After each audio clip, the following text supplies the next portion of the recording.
I gave my daughter a small cafe so she could build her dreams and find happiness again.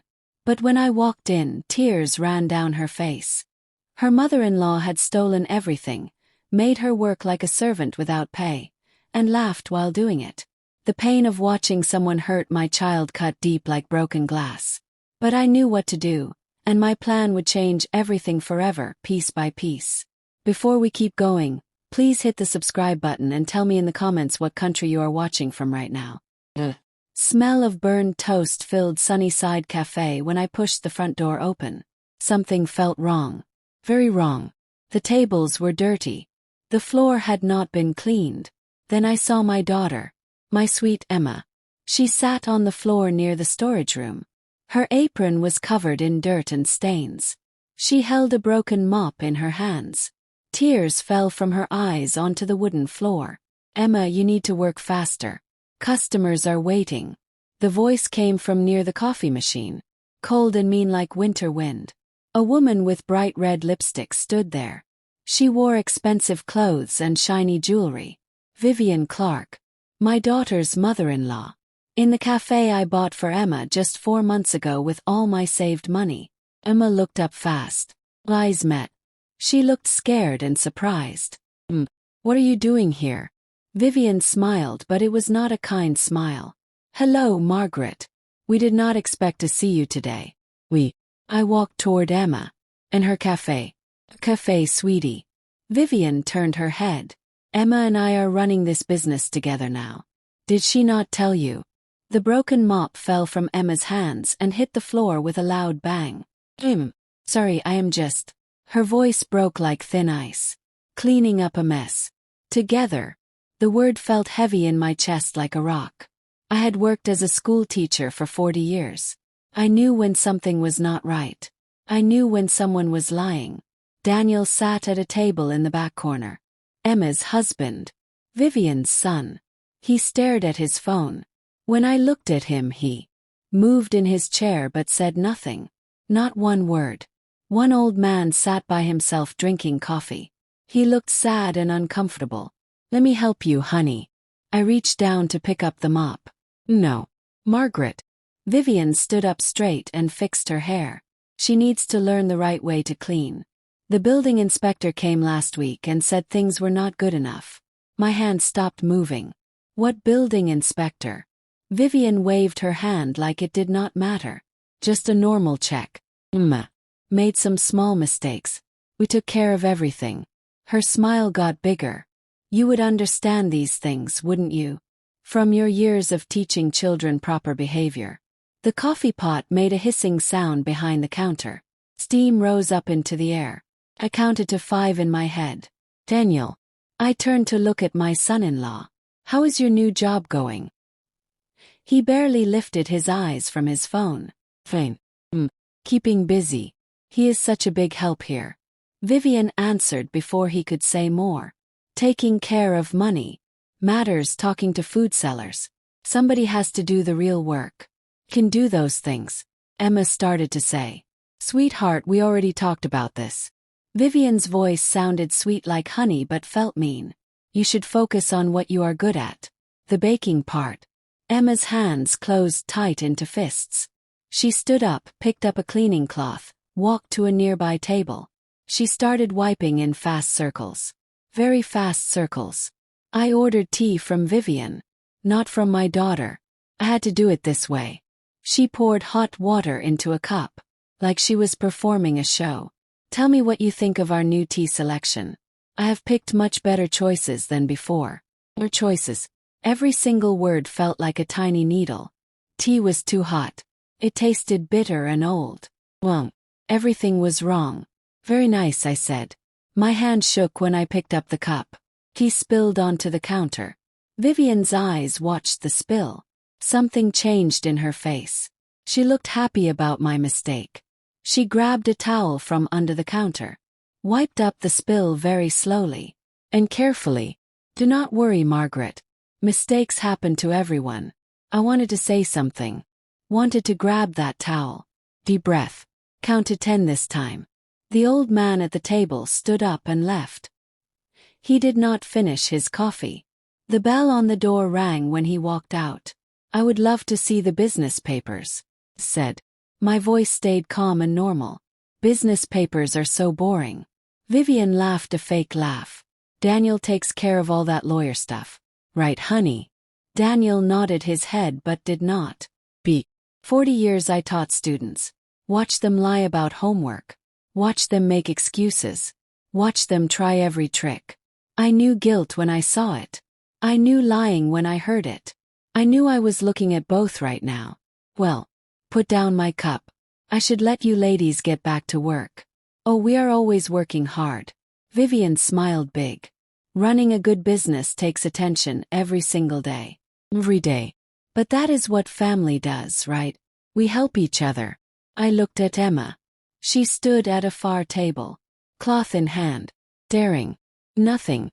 Right, I said. The bell rang softly when I left.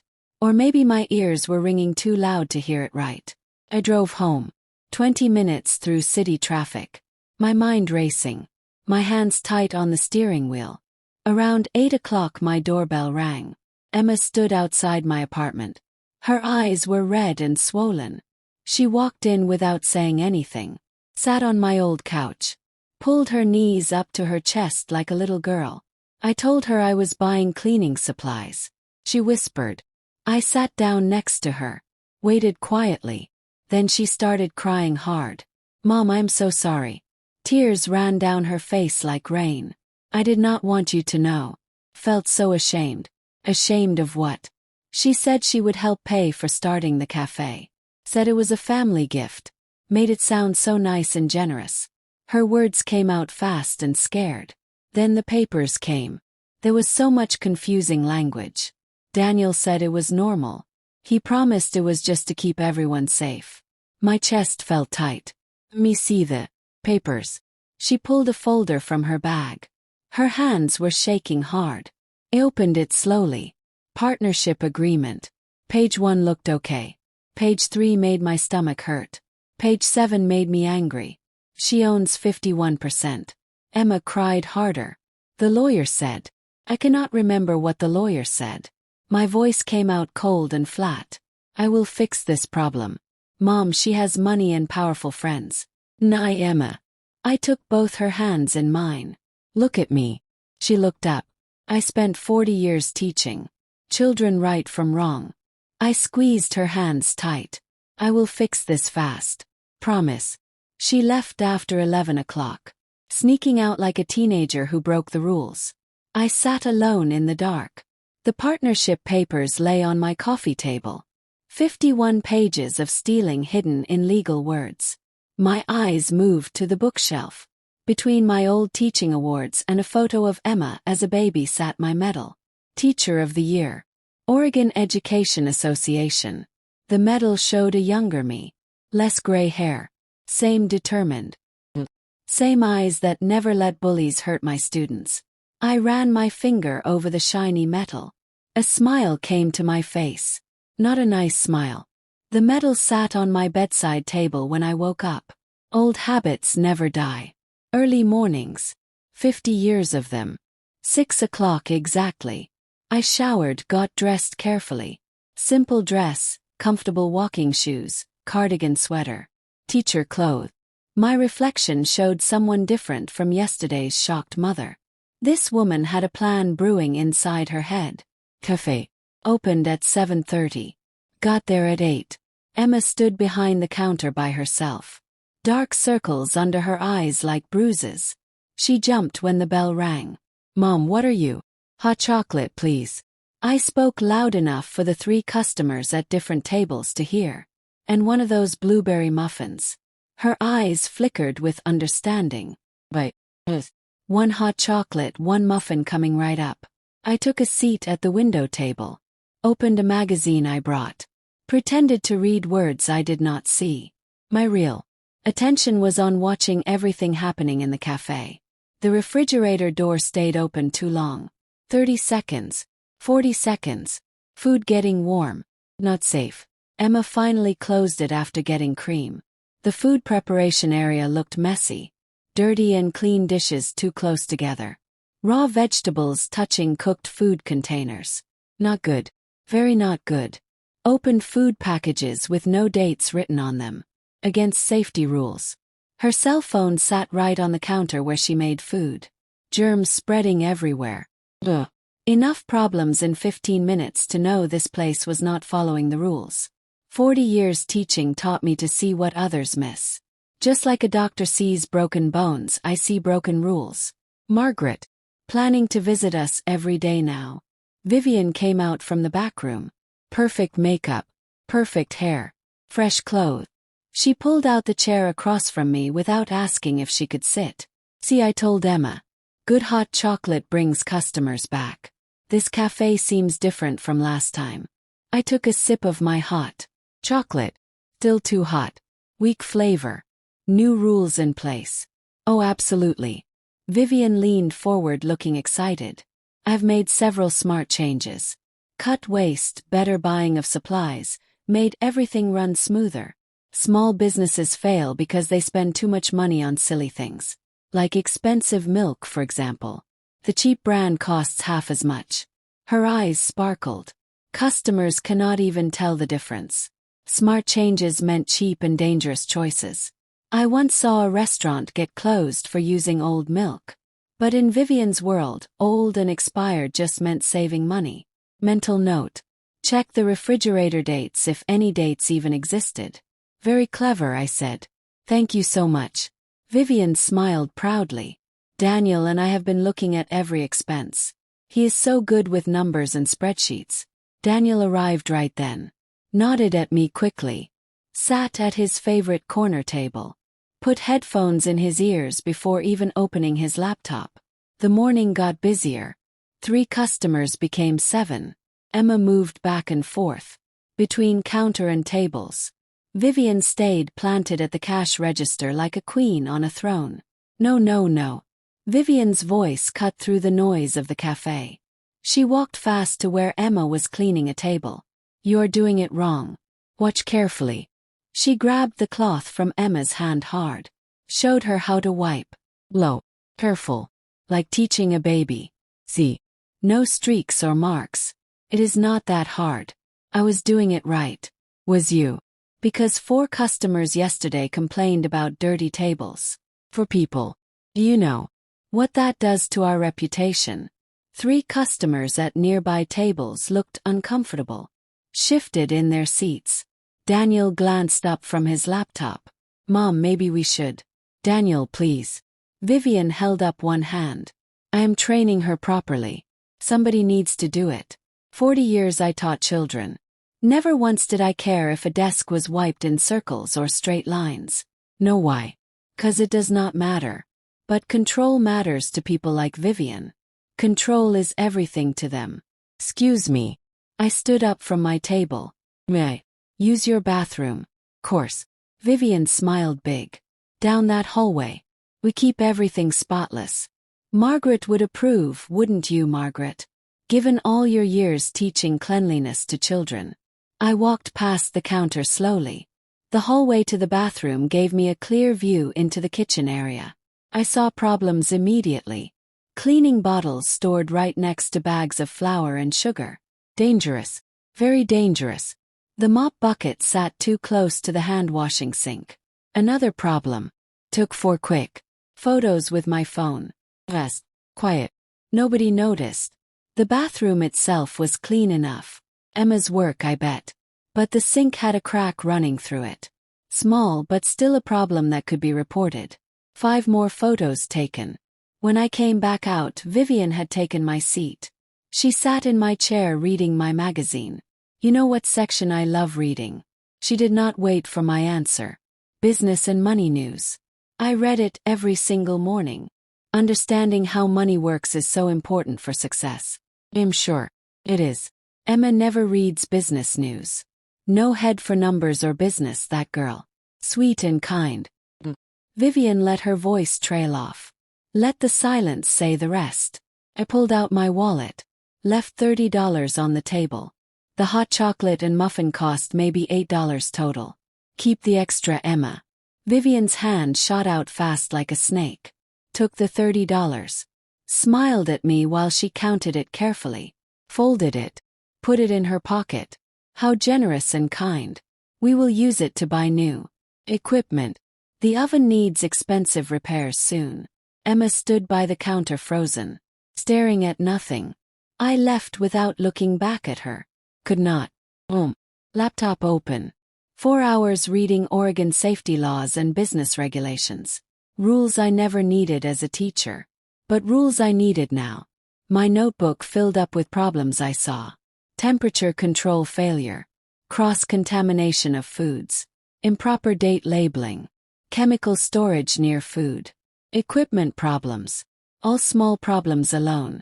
Together they painted a bigger picture. Around 7 o'clock I called my friend Janet Mills. 50 years we knew each other. Taught together. Retired together. Stayed friends through everything. She answered fast. Margaret Spencer. 2 years retired and suddenly calling about business violations. What is happening? Can an old friend not just call to talk? Her laugh came through the phone. You never just call to talk. Tell me what is wrong. Who needs help? Imagine this. I leaned back in my chair. Small cafe. New ownership taking over. Several safety violations I noticed. Temperature problems. Label issues. Cross-contamination risks. Imagine that. Her tone changed. Became serious. That is 3 big problems. How bad is it really? Bad enough to worry me. But the new owner thinks rules do not apply to her.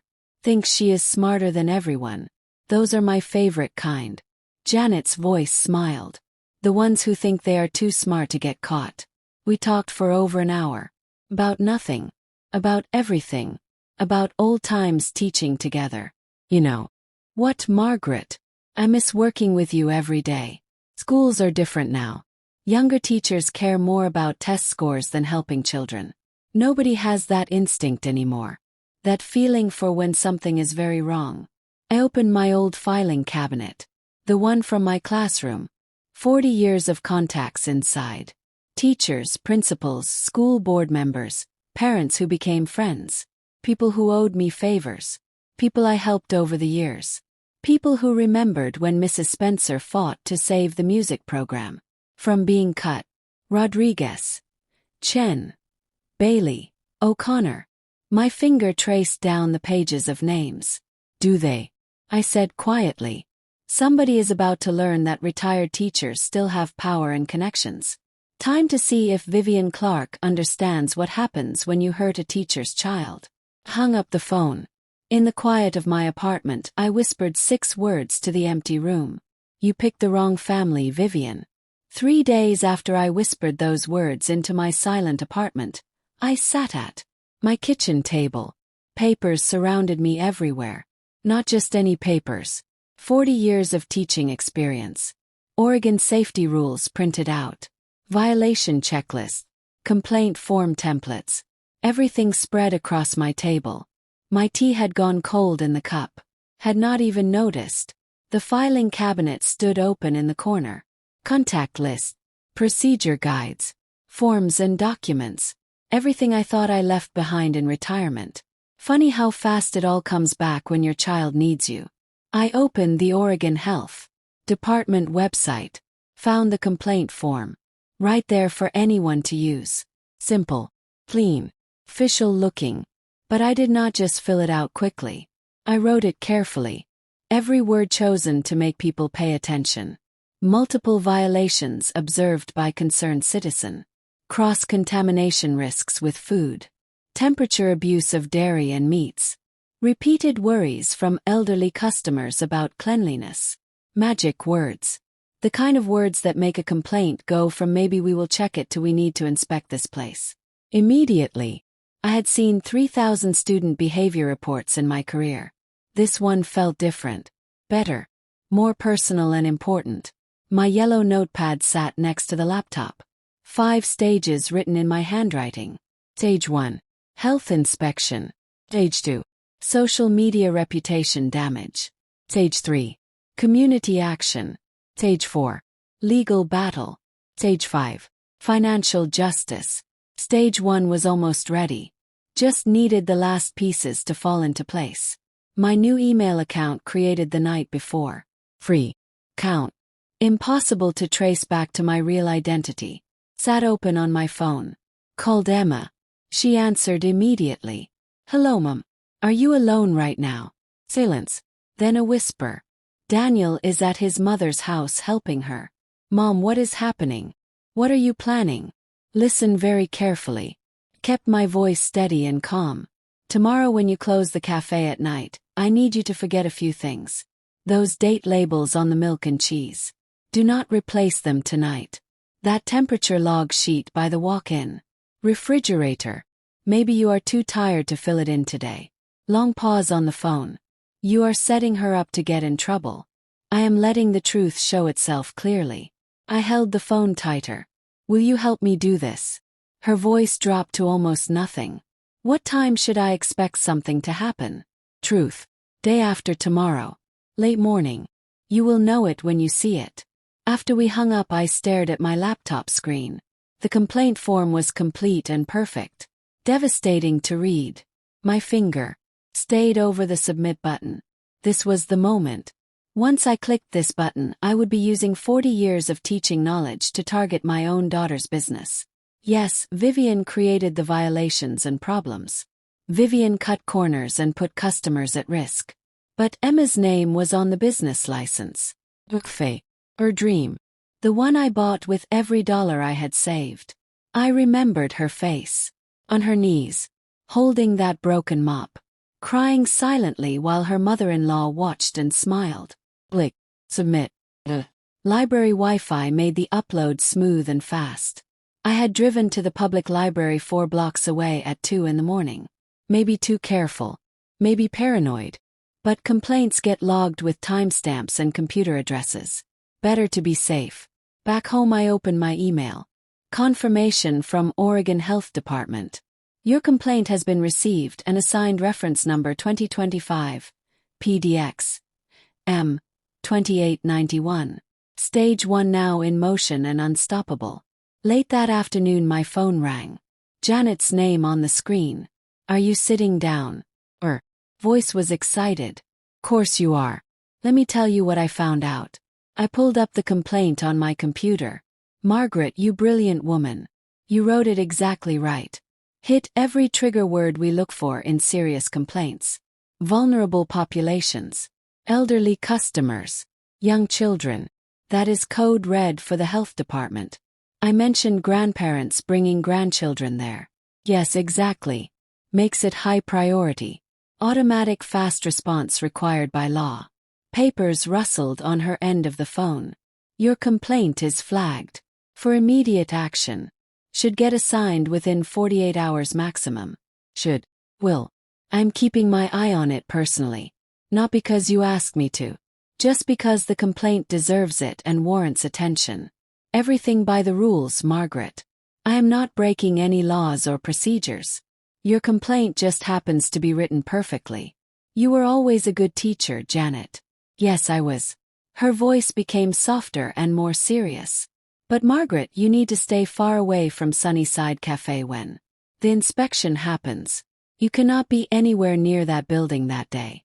If there is any connection discovered between you and the inspection, this whole thing falls apart. I understand completely. Do you really? Because Vivian sounds like the type of person to ask questions and dig for answers. Why now? Why this exact timing? You visited the cafe recently as a customer. As a mother. That is what you say if she ever asks you anything. Nothing more than that. Got it. Promise. I meant it mostly. That evening I opened my laptop again. Riding the excitement of submitting my complaint. Stage 1 was working perfectly. I could feel it happening. The Google review page for Sunnyside Cafe stared back at me from the screen. 37 reviews total. Average rating 4.1 stars. Most reviews were positive and happy. Few complaints about slow service. Nothing about safety or cleanliness problems. Time to change that picture completely. I created a new Google account using a fake name. Elizabeth Morrison. I pulled the name from a random name website. 43rd most common female name in America. Perfect. Generic. Easy to forget. Profile picture stolen from a free stock photo website. Middle-aged woman. Slight smile. Blue sweater. Could be anyone. Could be everyone. Elizabeth Morrison. Concerned customer and completely made up. The review wrote itself quickly. 1-star rating. Professional but worried tone. Very disappointed by apparent lack of attention to basic cleanliness standards during my recent visit. Observed several concerning practices that made me uncomfortable. Hope the management takes food safety much more seriously going forward. My mouse cursor stayed over the post button. Should I do this? Use a fake account with a fake name and a fake photo to hurt the cafe? 'Cause it was not really fake. Everything I wrote was true. I saw those problems with my own eyes. Click post. 11:53 at night. The review appeared instantly on the page. I leaned back feeling satisfied with my work. 2 strategic attacks in one single day. Complaint. Official and devastating to receive. The review. Public and damaging to reputation. 40 years I filed reports about student behavior and safety. Never once had I enjoyed writing them this much. My laptop made a sound. Video call incoming from my son. Michael's face filled the screen. His apartment in Seattle visible behind him. Mom, you look different somehow. More focused and determined. I am fixing what needs to be fixed. Does Emma know your whole plan? She knows enough to help me. Not everything yet. Michael leaned closer to his camera. And the legal side of this. Is it? Everything I am doing follows the law. I am just making sure the system does its job properly. He nodded slowly but looked worried. Mom, I am sending $3,000 to your bank account tomorrow morning. Do not argue with me about it. You spent your retirement savings on Emma's dream. Let me help protect it now. My throat felt tight with emotion. You are a wonderful son, Michael. I learned from a wonderful mother. His smile was fierce and proud. Now go get her. Show her what happens when she messes with our family. After we said goodbye and hung up, I sat in the darkness. Michael's support made me feel stronger. Made this feel less like revenge and more like justice and fairness. My phone buzzed again. After midnight now. Janet calling back. It is done and scheduled. No introduction needed. Day after tomorrow at 11 in the morning. Chen and Rodriguez. They are the absolute best inspectors we have working. Thorough, fair, and completely by the book. They will find everything that can be found there. Janet, do not thank me. I did not do anything wrong or improper. I just let the system work exactly the way it was designed to work. You wrote a perfect complaint. It got the response it legally deserved. Pause. Margaret, stay far away from Sunnyside Café that day.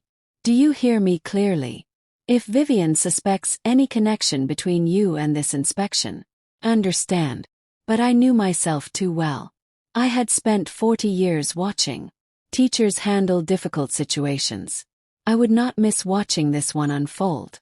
After we hung up, I sat listening to rain hit my apartment window. Stage 1 almost complete and ready. 48 hours until Vivian Clark learned what 4 decades of teaching experience looked like when aimed directly at her like a weapon.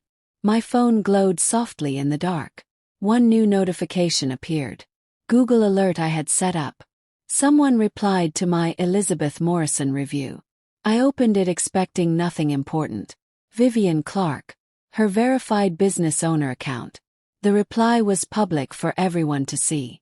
We take all customer concerns very seriously and would greatly appreciate the opportunity to discuss your experience in detail. Please contact us directly at your earliest convenience. We pride ourselves on exceeding all health and safety standards without exception.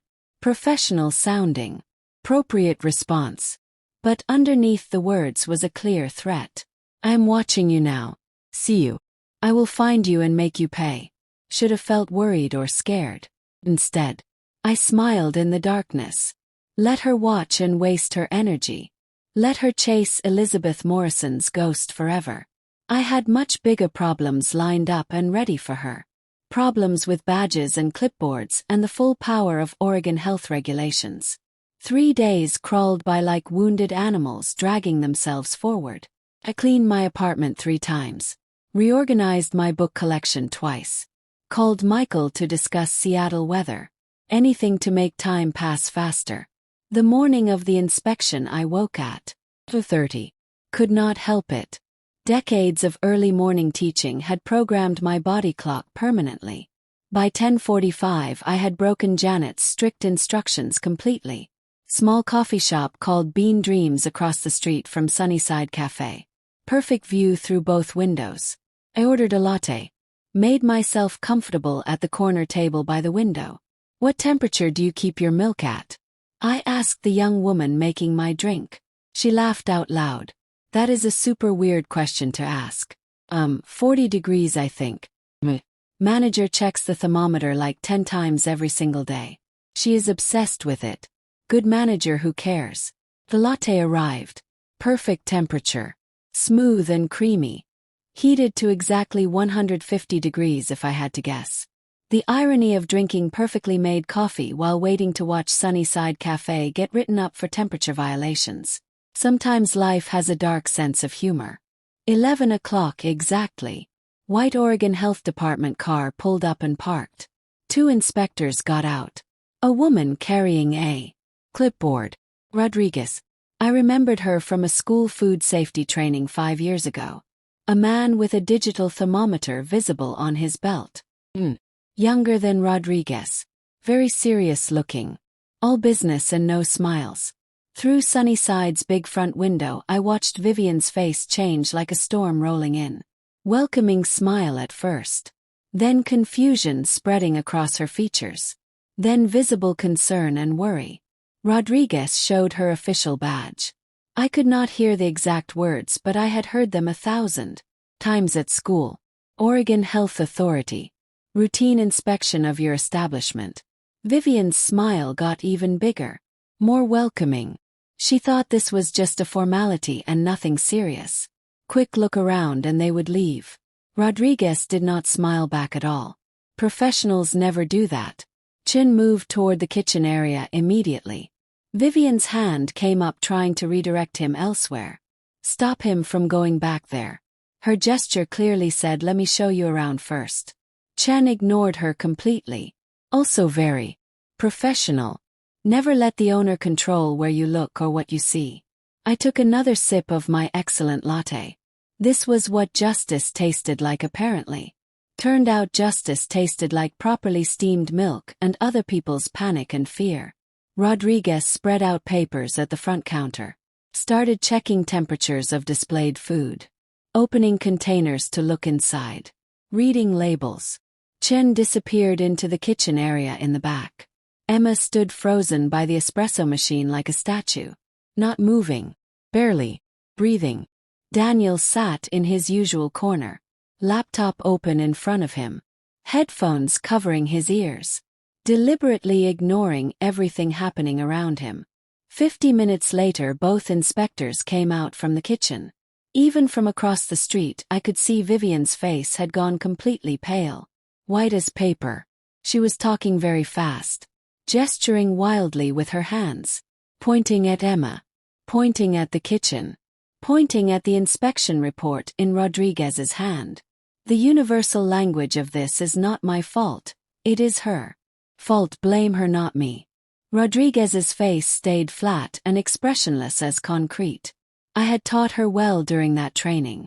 Never react to the drama and show. Just write down the violations you find.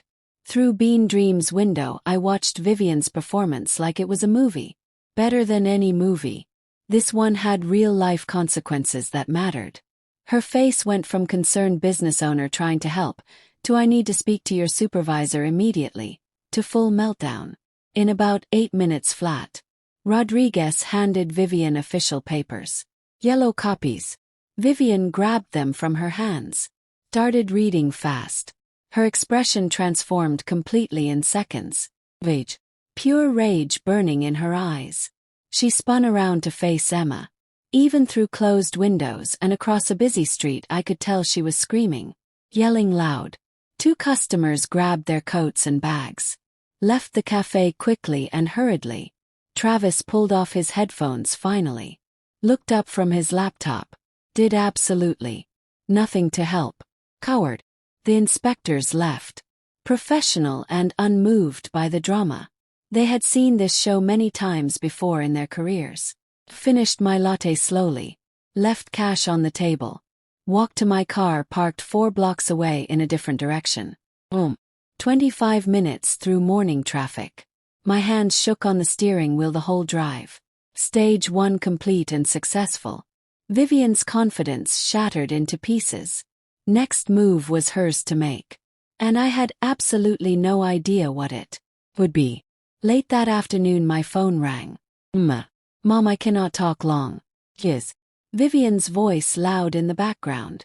Who are you calling right now? Nobody, just... The call disconnected suddenly. I stared at my phone. Texted instead quickly. You did perfectly. Stay strong. This is not over yet. Promise. Her response came 2 hours later. She is blaming me for absolutely everything. Says I ruined the business completely. Daniel will not defend me at all. Mom, I am really scared now. I poured myself wine. Not my usual habit. 2 glasses. Drank both. Michael called around 7 that evening. How did it go today? $2,000 fine. Written warning. 30-day follow-up inspection scheduled. That is huge, Mom. You actually did it. Stage 1 complete. Yes, it worked. Maybe too well. What do you mean by that? Vivian is smart and suspicious. She is going to start asking questions. Why now? Why this specific timing? But you filed everything anonymously. There is no way to connect it back to you. Hope you are completely right about that. 7 minutes later my phone rang again. Unknown number. I answered carefully. Vivian's voice came through. It's cold and sharp. Margaret Spencer. Not Maggie. Not friendly. Formal. Cold as winter. We need to have a serious talk. My stomach dropped down. Vivian. What can I do for you? Do not play innocent with me. It is insulting to both of us and wastes my time. I do not know what you mean. The inspection that happened. The Google review. The timing of everything. You think I am stupid. My heart pounded hard in my chest. Played confused anyway. The cafe got inspected by the health department. That is unfortunate, but these things happen. Elizabeth Morrison. Does that name ring any bells? Her voice was razor sharp. Well, why would it? Because Elizabeth Morrison does not actually exist. But her computer address does. Wanna guess what address that review was posted from? Silence. My mouth went completely dry. We need to talk face to face tonight. Or I go to the police tomorrow morning. With harassment evidence and proof. Your choice to make. My apartment. 1 hour from now. See you very soon, Margaret. She hung up fast. I sat on my couch. Phone still warm in my hand. Felt something I had not felt in 40 years of teaching. Real fear. Not abstract worry. Real concrete fear that made my hands shake. Vivian had evidence of what I did. Lawyer.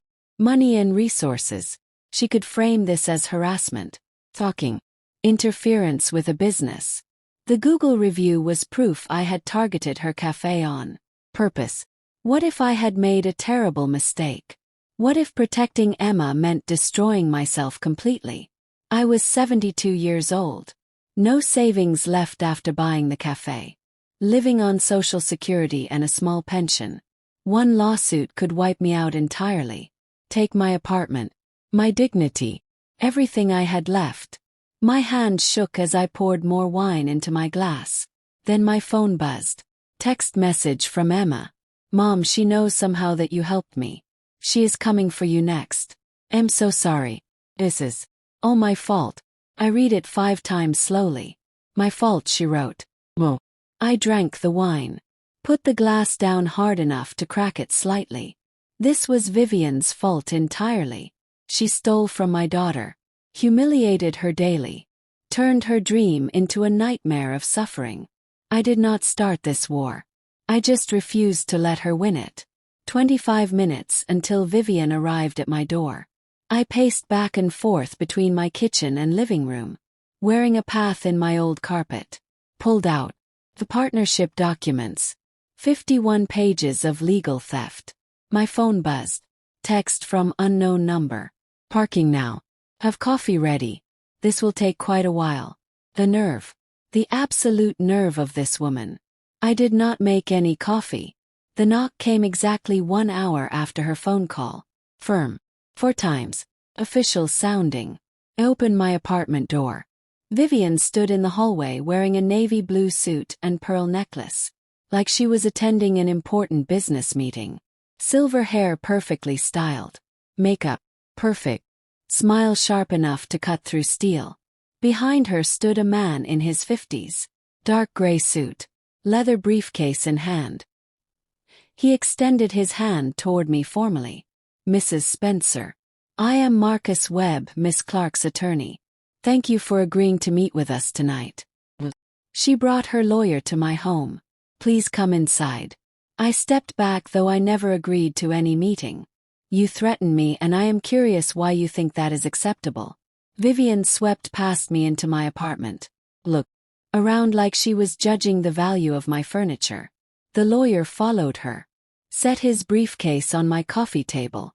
The same table where I had planned this entire thing. Vivian turned to face me directly. Smile disappeared completely. Margaret, let us stop playing these childish games. I know you filed that health complaint. I know you posted that fake Google review. I know you are actively trying to destroy my business. Your business. I let the words hang in the air between us. Interesting choice of words. Business. The one I saved from your daughter's complete incompetence. The one you are now sabotaging on purpose. She pulled out her phone. Tapped the screen. Turned it toward me. Elizabeth Morrison's review. Posted from your exact computer address at 11:53 at night. 2 days before the inspection happened. Want to explain that? The lawyer opened his briefcase with practiced movements. Pulled out official-looking papers. Placed them on my coffee table with precision. Mrs. Spencer. You are looking at a harassment claim. Intentional interference with business operations. And defamation of character. Miss Clark is fully prepared to file these charges. I laughed. Could not help it. Vivian's eyes got narrow and mean. You think this is funny? I think you came into my home to threaten me with expensive lawyers. I picked up the partnership documents from my coffee table. Held them up high. Want to talk about illegal activity? Let us discuss fraud. Coercion. Theft through deception. Are those documents legitimate? 'Cause the Oregon Secretary of State website shows you filed business papers 4 weeks before the partnership conversation even happened. That is interesting timing. Very suspicious. The lawyer looked at Vivian with questions in his eyes. Miss Clark, you did not mention this to me. 'Cause it is complete lies. He is making things up. Public records. I said calmly. Anyone can look them up online. I have already sent screenshots to my son and to a lawyer friend. Just in case something happens to me. The room went completely silent. Vivian stared at me hard. For the first time since I met this woman, she looked uncertain. Sure. Then her phone rang loudly. She glanced at the screen. Expression changed fast. Confusion. Then alarm and panic. What? When did this happen? How many people? She listened. Face getting red. I will be right there immediately. Hung up. Looked at me with pure hatred in her eyes. Somebody just posted photos on Facebook. The health inspection. The violations list. The fine amount. Portland Food Lovers. Group. 15,000 members. They are absolutely destroying us online. I kept my face completely neutral. Inside I was thinking stage 2 beginning. I did not plan that specific post, but I will gladly take it. Vivian grabbed her expensive purse. This is not over. Not even close. Well, I agreed. It is definitely not finished. But Vivian, that Google review is the very least of your problems right now. You started a war with someone who spent 40 years protecting children from bullies. I am just getting started with you. She left fast. Lawyer scrambling after her looking confused. Closed the door. leaned against it heavily. My hands were shaking badly. Stage 1 complete. Her confidence damaged. Next move was hers to make. And I had no idea what it would be. My phone buzzed. Text from unknown number. Mom, the Facebook post was not me. But thank you to whoever did it. If it was not Emma, and it was not me, then who posted it? The apartment door closed behind Vivian and her fancy lawyer. I stood there, back against the door, heart pounding like a drum. Stage 1 had worked perfectly. The inspection, the fine, the Facebook post going viral online. But Vivian was not backing down or retreating. She was fighting harder. And the mystery Facebook post meant something. Someone else was involved in this fight. Someone I did not know about. That should have worried me more than it did. I poured another glass of wine. This one I actually drank slowly. Voices in the hallway outside. Opened my door quietly. Peeked out. Vivian and Marcus Webb waited for the elevator. His back to me. Checking his phone. Vivian stood apart from him, pulling out her cell phone to make a call. I stayed hidden in my doorway, out of sight. Hallway sound carries funny. Her voice reached me clearly. Whoa. Do not worry about Margaret Spencer at all. She made her little health complaint, feeling so powerful and clever. But the transfer documents are almost completely done. 1 more month and Sunnyside will be entirely mine. Legally. And permanently. My breath stopped in my chest. Her daughter signed everything we needed. She was so desperate to save the partnership agreement. Stupid girl does not realize she signed away full ownership without knowing. 51% was just the first step of my plan. The elevator made a dinging sound. Vivian kept talking. By the time Margaret figures it out, it will be far too late to challenge anything. Send me the final papers next week. I will have Emma sign them. Doors closed. Voice cut off completely. Walk back inside my apartment. Phone in my shaking hand. Not 51% ownership. 100%. Complete total theft. My $85,000. Emma's dream and future. Everything gone in 30 days. I walked to my address book. Found the business card tucked inside. Rosalind Hayes. Business attorney. We met 4 years ago at a teacher retirement party. She said if your children ever need legal help with business matters, I know this world inside and out. I dialed her number. 5. Rings. This is Rosalind Hayes speaking. Ms. Hayes. Margaret Spencer. We met at a retirement party 4 years ago. I need an emergency meeting as soon as possible. My daughter is being defrauded and we have about 30 days to stop it. Pause on the line. The teacher with the wonderful stories about her students. What kind of fraud are we talking about? The kind where someone steals an entire business through forged partnership documents. The kind that is almost complete. Long pause. Mrs. Spencer. Can meet you tomorrow morning. Sharp. My office downtown. Bring every single document you have. I will be there. If this is what you are describing, we have very limited time to act. Oregon has extremely strict laws about partnership agreements. Once documents are filed and processed officially, they become very difficult to challenge in court. Understand? Do you really? Because proving fraud requires substantial solid evidence. Do you have that kind of proof? I thought about Emma's text messages. The business records I copied. The health inspection results. The phone call I just overheard outside my door. No recording. Just my word. Worthless in any court. Have some evidence. And 30 days to gather more. Then that is exactly what we will do together. Tomorrow morning. She hung up. I looked around my apartment. Documents scattered everywhere. My kitchen table looked like a detective's workspace. Stage 1 had worked. Vivian had been fined. Embarrassed. Exposed publicly. I thought that was enough to stop. Wrong. So wrong. She was not stopping. She was going nuclear. Escalating everything. My phone buzzed. Text from Emma. Mom, are you okay? Daniel said his mother is absolutely furious.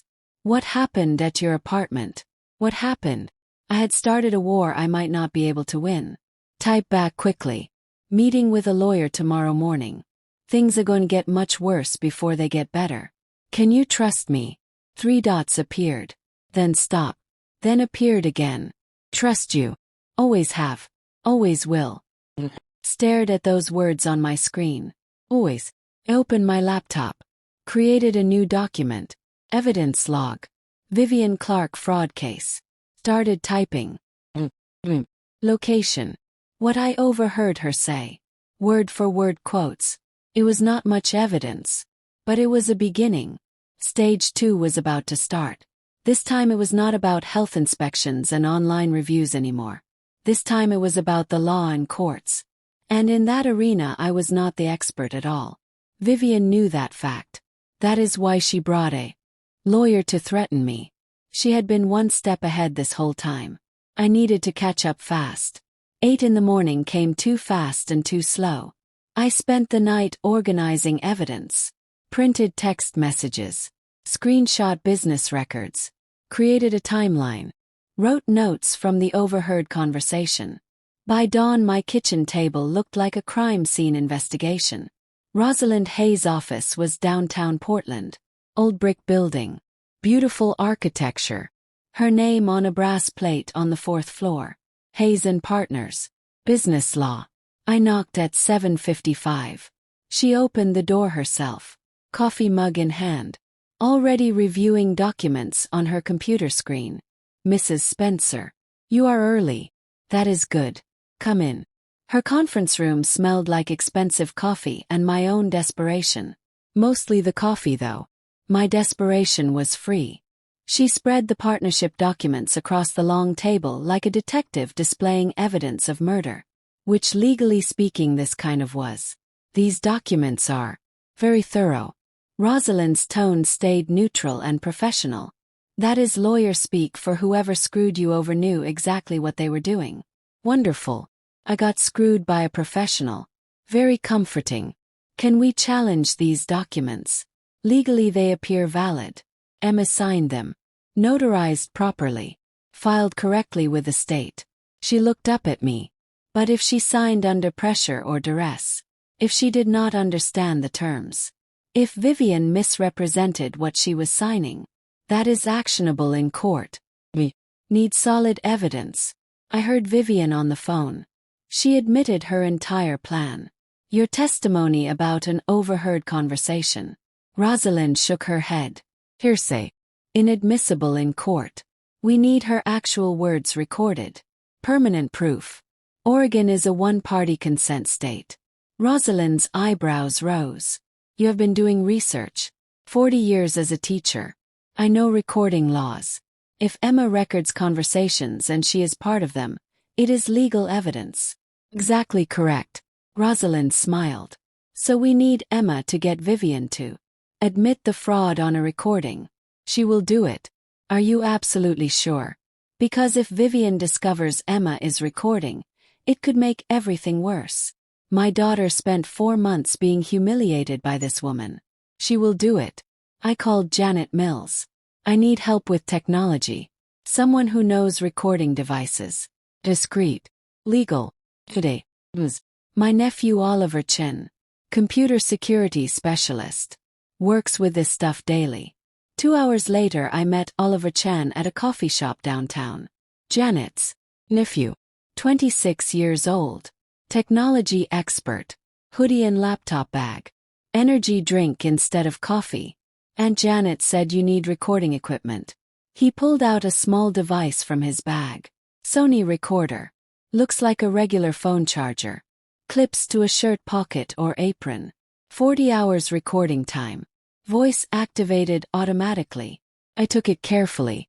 And it is legal to use. Oregon is one-party consent state. If she is part of the conversation she can record it. Totally legal. What if Vivian finds it? Oliver grinned.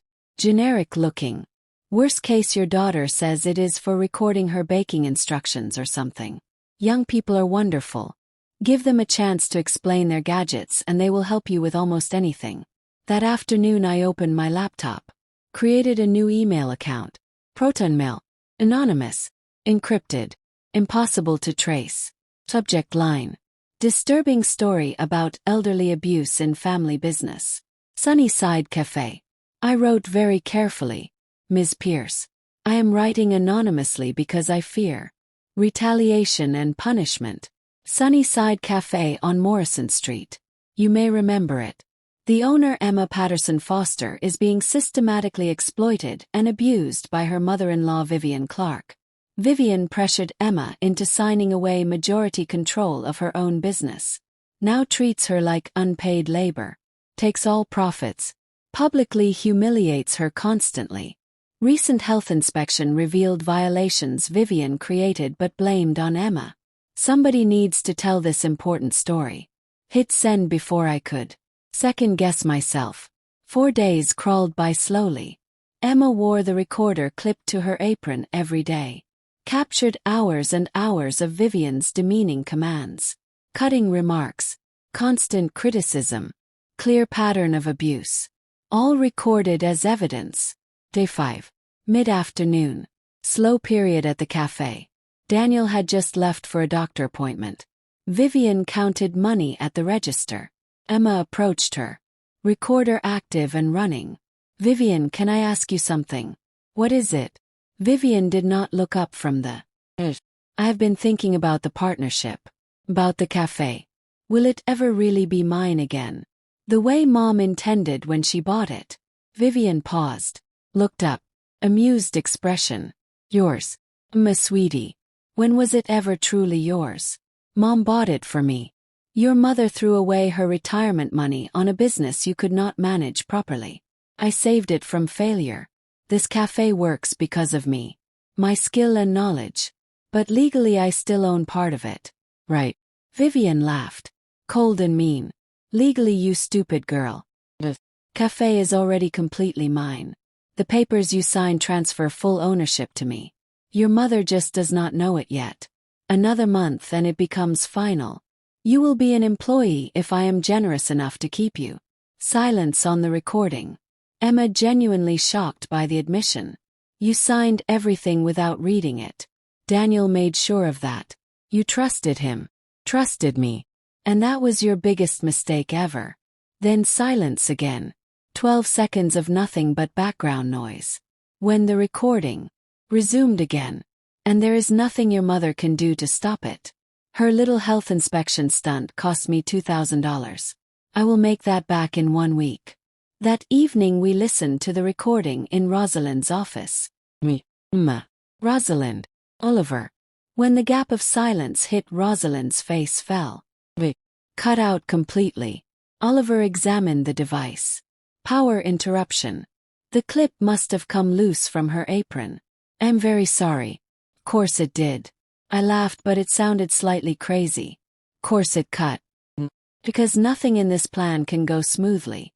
Rosalind cleared her throat. It is still very usable as evidence.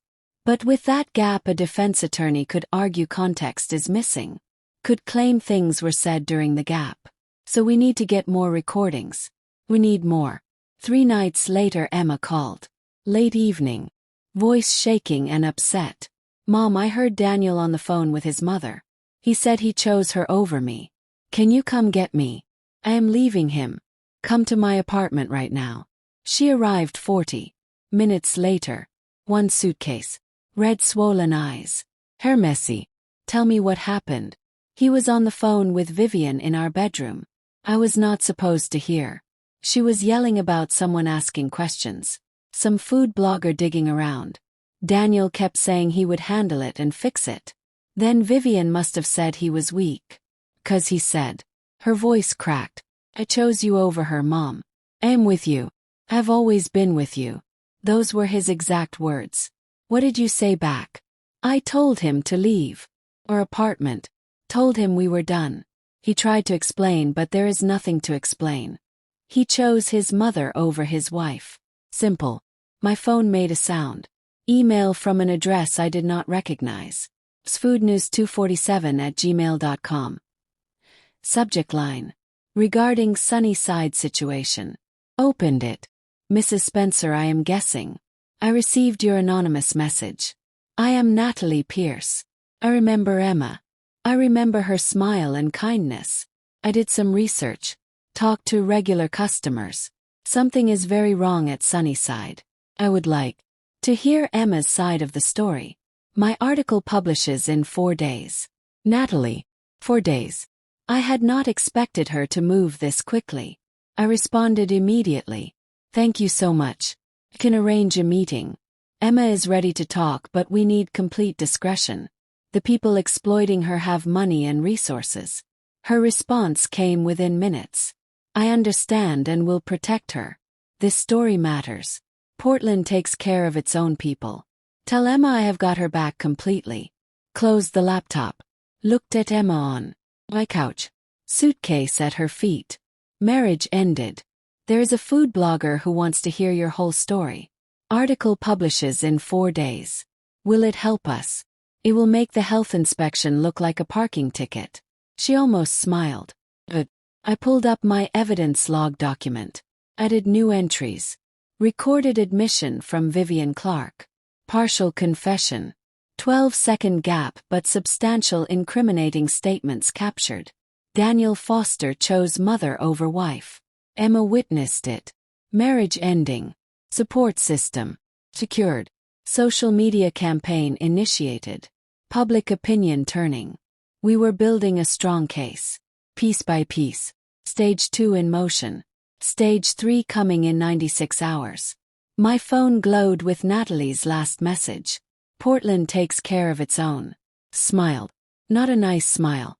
Vivian thought she had won everything. Thought she had it all locked down. She was about to learn what happens when you underestimate a mother protecting her daughter. And a daughter who is finally done being the victim. For days. Later I sat at my kitchen table with Emma, watching her laptop screen refresh over and over. Natalie Pierce's article went live at 6 in the morning. By 6:45, 300 shares. By 7:30, 1,000. By the time we finished breakfast around 8:30 we stopped counting. The title sat at the top in bold letters. The Dark Side of Sunnyside. A story of financial abuse and family exploitation. Below it Emma's story. Not anonymous. She insisted on using her real. People need to know this is real. She said. I am done hiding in shame. I was proud of her bravery. Now watching the numbers climb, I wondered if I had prepared her for what came next. Internet justice moves fast. And it is never clean or neat. Listen to this comment. Emma said, reading from the screen. I used to go to Sunnyside weekly until I saw how the owner treated her daughter-in-law. Never going back there. Emma deserves so much better. Has 1,200 likes already. Keep reading them. That woman Vivian is exactly the kind of toxic person who ruins small businesses. I once witnessed Vivian screaming at Emma for dropping a napkin. Napkin. He screamed. The comments kept coming. Hundreds. Then thousands. By noon Sunnyside's Google reviews were absolutely flooded. 1 star. 1 star. 1 star. People posted photos of themselves at different cafes. Hashtags. Support Emma. Boycott Sunnyside. My phone rang. Janet calling. Margaret, you brilliant woman. It is working perfectly. Everyone is talking about it. That is the problem though. Everyone is talking. Well, that is the solution. Public opinion is a powerful weapon. You just fired it directly at her. She was right. But weapons always have consequences. That afternoon Vivian posted an official response. Sunnyside Café business account. Emma read it out loud. Sunnyside management wishes to address recent defamatory allegations made against us. Management said. She is calling herself management of your cafe. Claims made in the article are one-sided and omit crucial context and facts. Sunnyside was facing financial problems when Ms. Clark invested capital to save it from closing. Emma scrolled down. No. Comments. What are people saying? Top comment has 600 likes. Found Vivian's burner account. Next one below it. This is exactly the gaslighting behavior described in the article. Classic. She was making everything worse for herself. But let her keep digging. Around 5 o'clock my phone buzzed. Text from Emma. Mom, turn on TikTok right now. Search Sunny Side Café. The video already had 200,000 views. Vivian red-faced screaming at Emma inside the cafe. Customers recording everything on their phones. You leaked this story. You told that blogger lies about me. Emma stood quietly. While Vivian completely unraveled in public. The comments were absolutely brutal. Creative. Hilarious. She is giving strong Karen energy. Except she is the manager and the manager is screaming at the actual owner. I took a screenshot of that comment for later. That evening my email made a sound. Unknown sender. Subject line. Your past mistakes. I opened it feeling worried. Mrs. Spencer. I have learned some interesting information about your employment history. Specifically your termination from Valley View School District in 2002 for ethics violations and unprofessional conduct. My stomach dropped. 23 years. I kept that buried for 23 years. $20,000 cash. Instructions will follow soon. Or Portland Sentinel receives a full report on your fraudulent teaching career. You have 48 hours. Emma looked up from her laptop. Mom, you okay? Fine. Just junk email. Closed it. Opened it again. Read it 3 times. She walked over to me. What is it really? I showed her. Her face went pale. Then hard and determined. What happened in 2002? I knew this question would come eventually. Hoped it never would. I was teaching 5th grade. Saw the principal punish a student very harshly. Young boy. Poor family. Immigrant parents. For something that was technically against rules but applied with unusual strictness. The kind of strictness white students from wealthy families never faced. Emma listened carefully.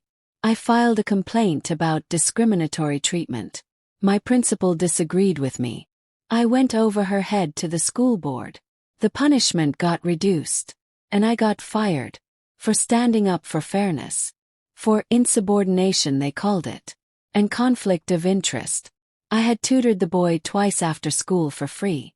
Technically violated impartiality rules. So technically they were right to fire me. But you were standing up against unfair treatment. And I lost my job because of it. Had to move to Oregon. Start completely over. I never told you and Michael because it is complicated. Being right does not always mean winning. 23 years. I spent 40 years rebuilding that teaching career in Oregon.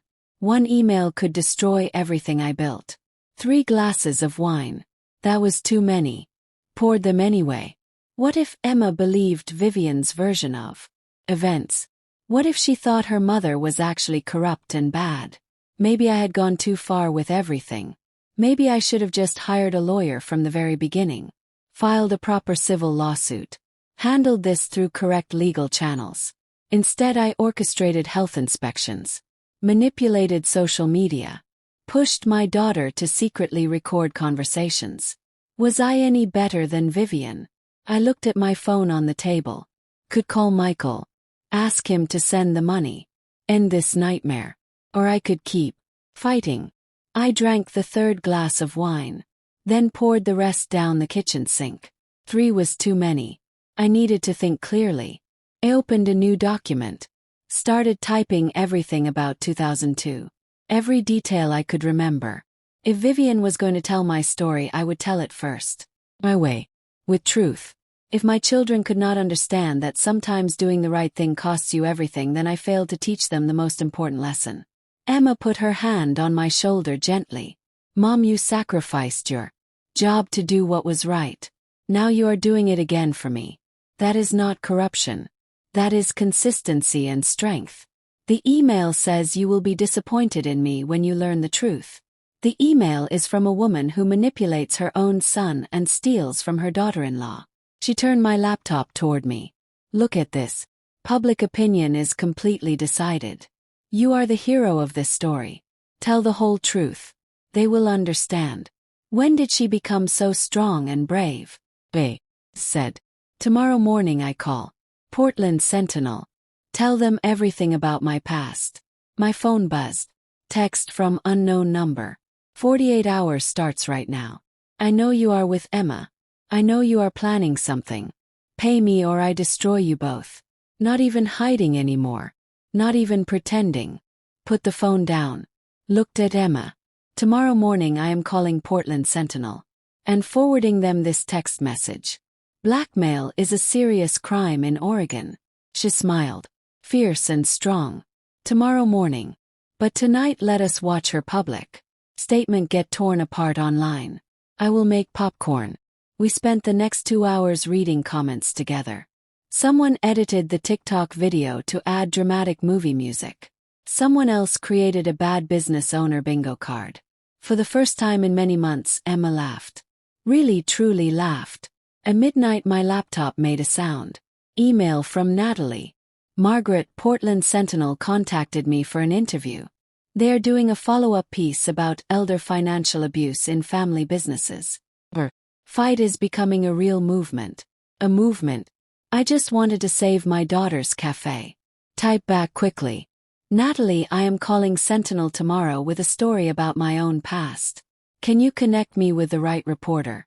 Her response came immediately. Already done. Marcus Kim.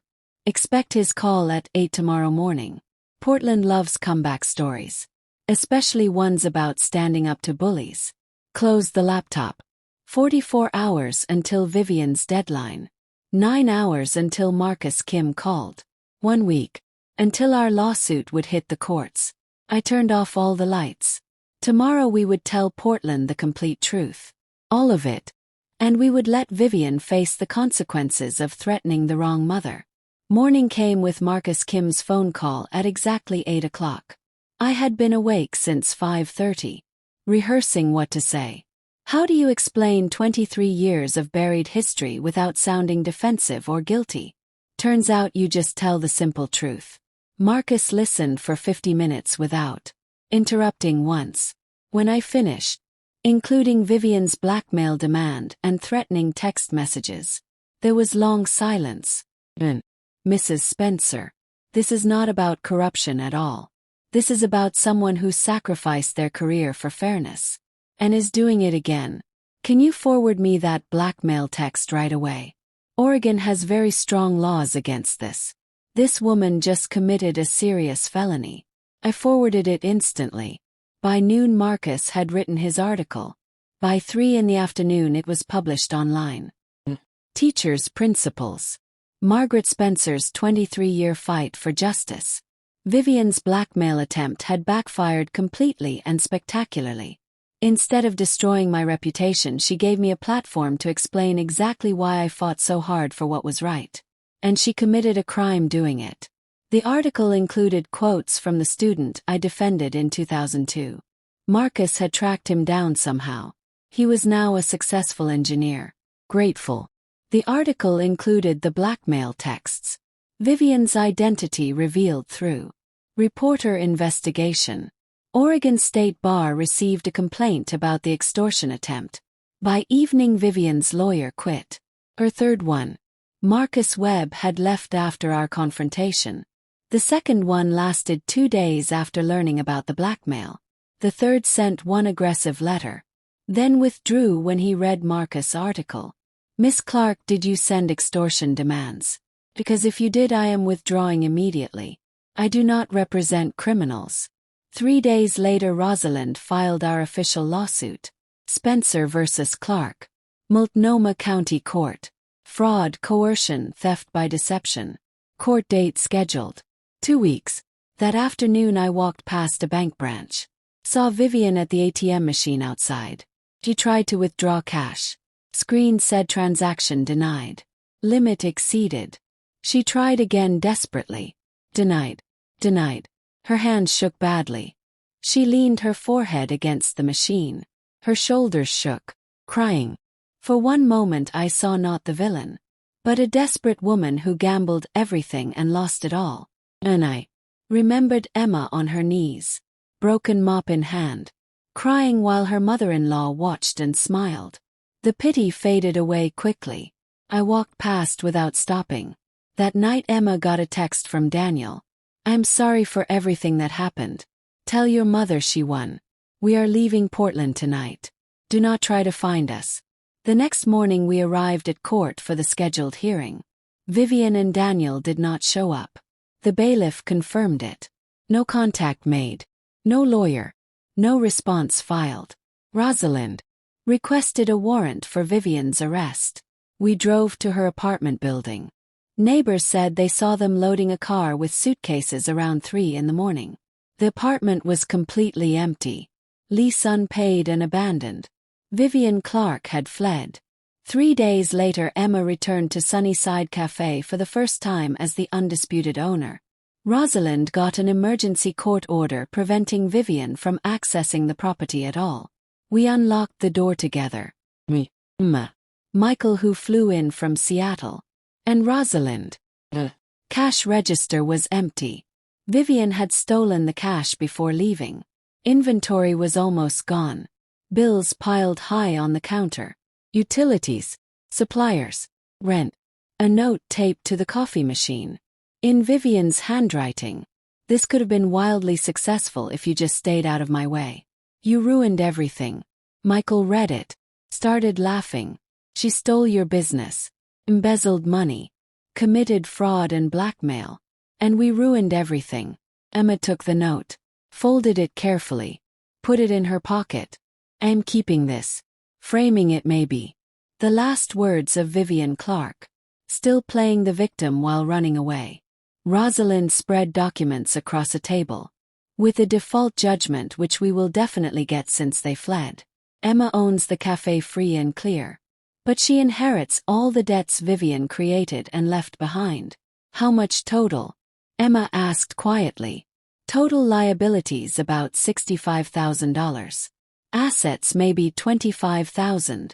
Net position $40,000 in debt. Michael cleared his throat. $50,000 in savings. It is yours, Emma. Michael, no. Not open for discussion. Mom gave you $85,000 to start this cafe. I am giving you $50,000 to save it. We are family. The bell above the door rang. A woman in her 70s walked in slowly. I heard on the news. Is this place open? Are you Emma? We are not officially open yet, Emma said. But I can make you coffee. I would absolutely love some. The woman pulled out a folded check. This is from my church group. We want to help you. She handed Emma a check for $1,000. More people started arriving throughout the day. Some wanting coffee. Most bringing donations. Flowers. Gift cards. One man brought tools. I am an electrician. Heard you need wiring help. No charge at all. By noon we collected $8,000. By evening $16,000. Volunteers scrubbing, painting, fixing. Michael posted photos to Instagram. Sunnyside rising from the ashes. Community support is absolutely incredible. 3,000 likes. That night back at my apartment I poured one small glass of wine. Celebratory. Emma was asleep on my couch. Exhausted but smiling. Michael was on the phone with his wife. Laughing. My phone buzzed. Email from Rosalind. Court date confirmed for next month. Filing for default judgment. Should be very straightforward. However, there is one small complication about the property deed. Call me in the morning. Complication. Course. Because nothing in this nightmare had been simple or easy. But I had learned something important. Complications can be overcome. Villains can be defeated. Justice sometimes actually wins. And family, real family, is worth any price you pay. Closed the laptop. Drank the wine. Turned off the lights. 1 month until the final court date. 1 month until this nightmare was officially over. Unless Rosalind's complication turned out to be another battle. I would find out tomorrow. Tonight I was going to sleep peacefully. Because my daughter was safe. Her business was saved. And Vivian Clark was gone forever. That was enough. Phew. Enjoyed this story? Please like this video. Subscribe to Granny's Voice. And share your thoughts in the comments below. To listen to another story, click the video on your screen.